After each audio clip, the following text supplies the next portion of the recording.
Our second question today, gold recently hit a new all-time high of $4,600 per ounce. What are your thoughts on gold? Now, first up, I think that everyone who knows about gold knows it's a timeless asset. This asset has sound money principles. It means it's outside of the financial system and no one can create more of it. You can't debase gold. And so those timeless principles make gold something that's been valuable for thousands and thousands of years. I think that's really important because I don't think that's going to change going forward. The second thing is that gold's been on a generational run. It was up like 70% last year. And I don't think gold is going to go away. I think that central banks like it. I think that banks like it. I think that rich people like it. And the other thing is that gold has momentum. Winning begets more winning. And so whenever you see an asset that has momentum, more and more people pile into it, driving the asset higher. So gold, in my mind, will always be a great asset. It's something that a lot of people are going to put in their portfolio. And I think anyone who's attacking gold and saying that gold is stupid, they don't know what they're talking about. Now, the other part of this story, though, is that there is a broader metals mania that's underway. Gold is a part of it. But actually, as Binance Research points out here, things like copper, nickel, and silver, those have done even better than gold has. And the reason that Binance points out is that the stronger the rigid production demand of these metals are, the stronger the asset performance has been.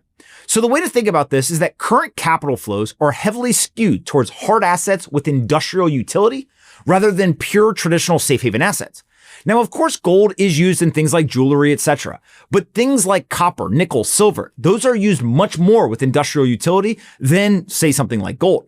And so if you were to break these down into two different buckets, there's kind of a tier one. Think of these as things with high industrial rigid demand. Nickel surged over 10% in a single day this week. Copper, that's obviously been propelled much higher, and it hit a historic high exceeding over $13,387 per ton. Those are the tier one assets that have really high industrial utility. Now, there's also these tier two ones, so things like gold and silver. They are rising, and they have been pretty explosive, but they're lagging behind the industrial metals. Think of things like data centers, AI, all these big stories that you're hearing. Things like copper and nickel are much more needed for those than, say, something like gold. So ultimately, this brings us to the hierarchy of the metals mania. You can think of copper as being in the top spot, then something like silver, and then finally gold. That price hierarchy, it reflects a market trading on the logic of reindustrialization, the reshoring, the manufacturing of America, the rise of AI, data centers, and electrical infrastructure.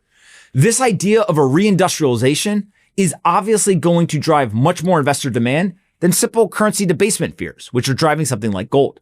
So gold's done well, but the metals mania, it's much broader than that. And I think that investors who are interested in any sort of metal, they should pay attention to copper, silver, nickel, and gold. All four of them are likely to continue to do really well over the coming years.